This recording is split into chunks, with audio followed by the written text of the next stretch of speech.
On the afternoon of August 28, 2017, a mass shooting occurred at the Clovis-Carver Public Library, an important cultural landmark in downtown Clovis, New Mexico.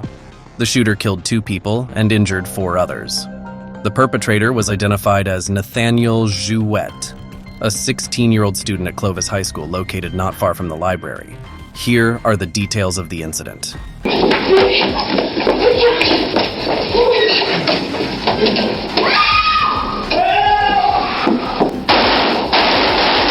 A quiet afternoon at the Clovis-Carver Public Library was completely shattered when the sound of gunfire echoed through the bookshelves. In an instant, an ordinary day for dozens of people turned into a terrifying nightmare as they faced a blood-soaked barrage of bullets from a frenzied 16-year-old killer. Police must face this grim threat themselves to stop a deranged teenager driven to kill by an incomprehensible motive. Why? What are you doing? Why? You idiot!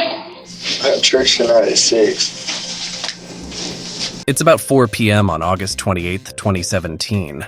A lone figure dressed in black walks up to the front doors of the public library in Clovis. Instead of going directly into the library, the young man circles back to use the restroom. His movements are quiet for now, but he had much to say only minutes earlier when he recorded an ominous message before leaving his house. By the time you're watching this, the deed would have already been done. And by the deed, I'm not sure what it is yet. I'm just gonna go trolley along, find something to do. First off, I'm gonna say I'm sorry to anyone that's gonna be affected by this. This is a tough subject. I wanna say I'm sorry to my family. Just remember happier times. I'm sorry to my girlfriend. I wanted to marry you, and I love you a lot. I just couldn't take it anymore. This was all my idea. No one made me do this. No one made me want to do this. It was just me being mad. So I don't want my family to be punished in any sort of way. The young man says more in his pre-recorded manifesto, which we'll hear soon. For now, in the moments before he unleashes his cruel violence, he takes a final picture for Snapchat. The moments leading up to Nathaniel opening fire are eerily calm. Please note that the following footage is extremely intense. However, the CCTV footage does not depict anyone being physically harmed or injured.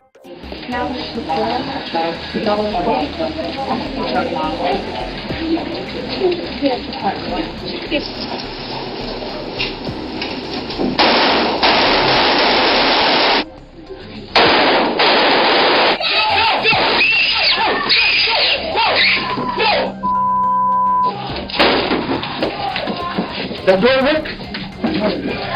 Come on. Come on, go on.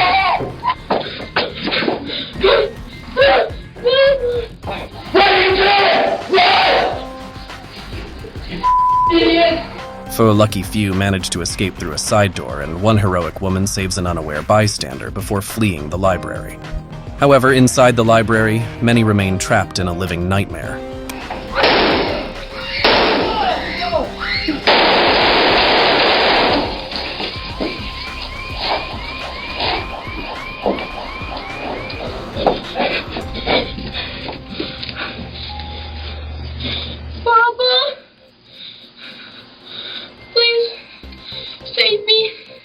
A family hiding behind the information desk decides they can no longer wait for this nightmare to be over.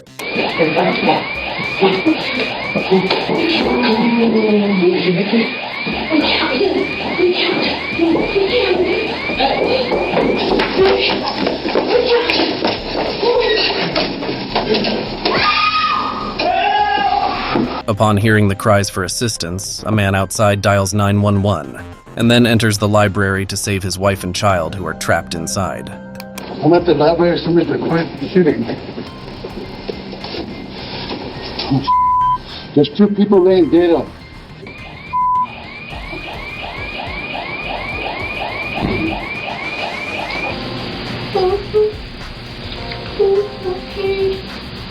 Whatever you do, don't die. The scene at the Clovis-Carver Public Library is one of unimaginable terror and carnage, but help is on the way. As the shooter moves from room to room, hunting his victims like prey, police are rapidly approaching the building. On your cheek. They do have victims like this.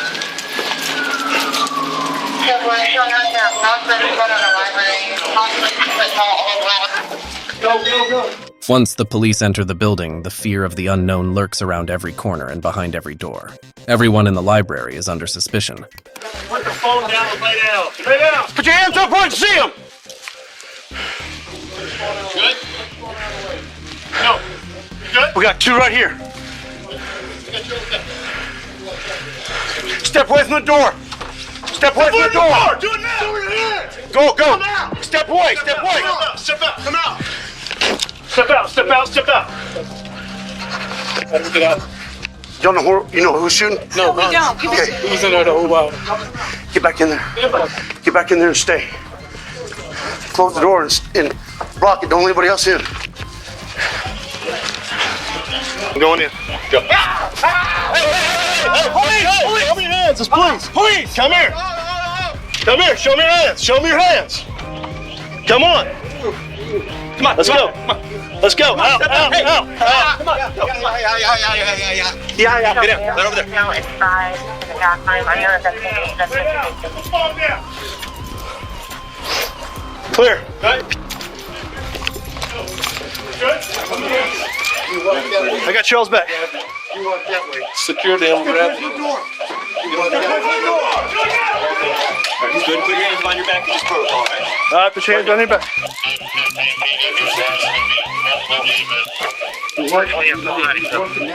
Okay, all right. All right, this is protocol, okay? Get further. He's right.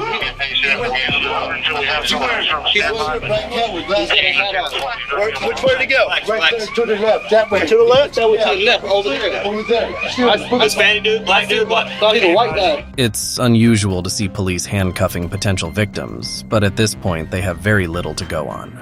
An officer asks 2 witnesses for critical information. The guy on the ground? Does that look like him? No, No? he was skinny, he was young, he had a hat. Look at him. Come look at him. Come look at his face. Wait. Come over this way. Come on. Come here. Come here. Come look. Hurry. Is that him? Yes, sir. Okay. I believe it. Okay, you both just wait right over there. We got it.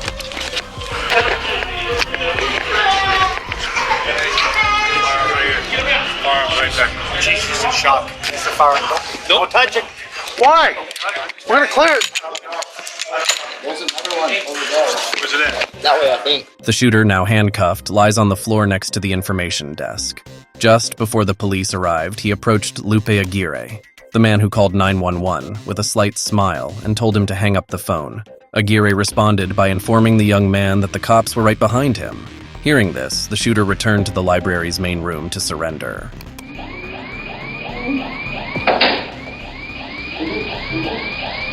Go. Those are right there.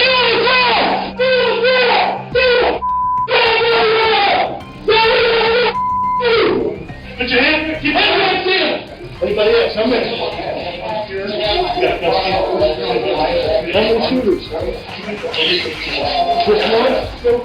Less than 5 minutes elapsed between the initial gunfire and the shooter's capture, but it was enough time to create a tragic and chaotic scene. The police at the rear of the building remain uncertain if they have apprehended the right suspect or if there might be others still at large. As officers outside work to secure the building, police inside the library struggle to manage the nerve-wracking situation that is still unfolding. Stay right there, okay? Stay right there. You're all right. Ambulance corner of 7th and Main. Got a small child injured. Which door? 12 feet. Excuse me. I need you guys to go ahead and cross the street, get on the other side of that police unit. Just be careful with the traffic, okay? Get on the other side of that police unit, use that car for cover. Back inside, officers are still exercising extreme caution. Put your hands, keep your hands in. Anybody else? How many? We got one that way. There's one over trying to grab. We gone left yet? No, let's go. I'm gonna look left, okay? Traffic on Main. Stay down. Keep your hands out where I can see them, okay? We still looking for one? No, we have one. There's not two. One individual is responsible for this carnage. He will speak extensively before the day is over, and much of what he says will be appalling in the context of this shocking crisis. In the meantime, numerous aspects of this emergency still need to be addressed. First responders must sweep the entire library, transport the shooter to the police station, and most importantly, care for the victims.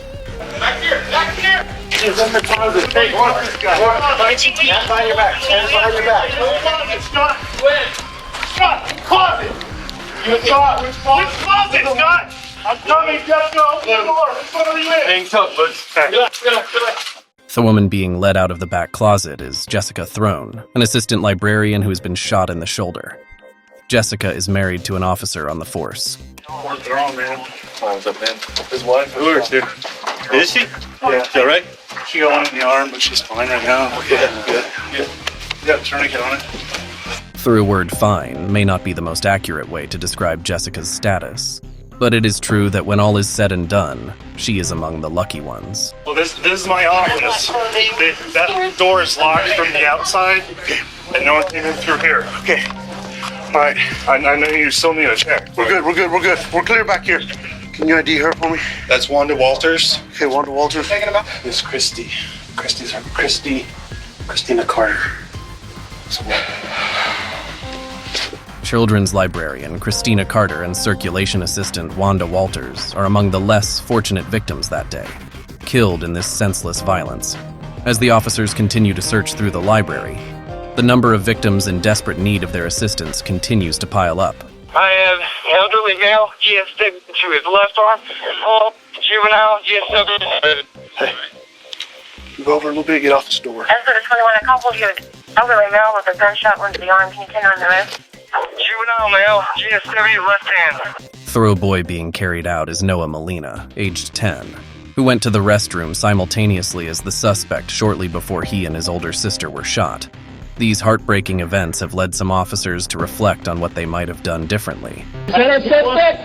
Detective, is that our suspect? That's our suspect. Get him out! Get him out! Rice! Where'd you find him? He had his hands up by the information post. Furry police dragged the young suspect into the front lawn of the library and handed him off for transport. The shooter is oddly calm in the wake of this incident, but police won't be lulled into a false sense of security. Even with the suspect in handcuffs, they are thorough. So you understand your right to remain silent? Yeah. What is your name? Nathaniel Jouett. Nathaniel Jouett. I go by Nathan. With the rest of the Do you have an ID on you? Will of the library. No. Is it going to be in your wallet? Report to the scene. I don't have an ID. PD will start interviews. Thorough police suspected that Nathaniel was not in a clear state of mind, as he could only answer a few questions within 5 minutes. But that was not the strangest part. What stunned the police even more was his calm demeanor as he recounted the incident. He not only described the murder in great detail, but also calmly explained his motives and emotions during the act. His composure and clarity in his testimony left the investigators both shaken and astonished. The information he provided not only helped the police solve the case, but also painted a chilling picture of the twisted psychology of a cold-blooded killer. No one knows whether Nathaniel was truly the main perpetrator of this brutal shooting, or if someone else was secretly manipulating him. Let's try not to move around so much, bro. Just for your safety and for mine, okay? I don't want to have to hurt you, bro.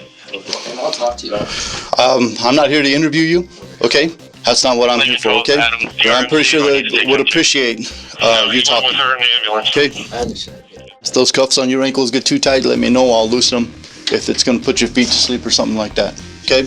Where are you? You're at the Clovis Police Department. Sir, you're not injured in any way? Do you need to see the medics or anything? I don't think so. My ears hurt. Your ears hurt? I can't hear out of my mouth. Okay. If you feel that you need to see the medics, I want you to tell me, okay? Okay. Where are we? The Clovis Police Department. Are you under the influence of something? Are you under the influence of something? No. When asked about his mental health, Nathaniel tells them that he's been diagnosed with depression, but recently made the unfortunate decision to quit counseling. In a lawsuit 2 years later, the victims will accuse the psychiatrist who treated Nathaniel. Minutes after the shooting, Nathaniel's father quickly returned home. and discovered that his son was missing, which made him very worried. However, it was only when he saw a strange item in his son's room that he became extremely frightened. I went and looked in his room and found a couple more pocket knives and razor blades, and then what really got my attention was there was a $2 bill on his desk, and I have $2 bills in my gun safe, and I was thinking, I just went to go look. It was one of those, I kind of got just that funky feeling, you know.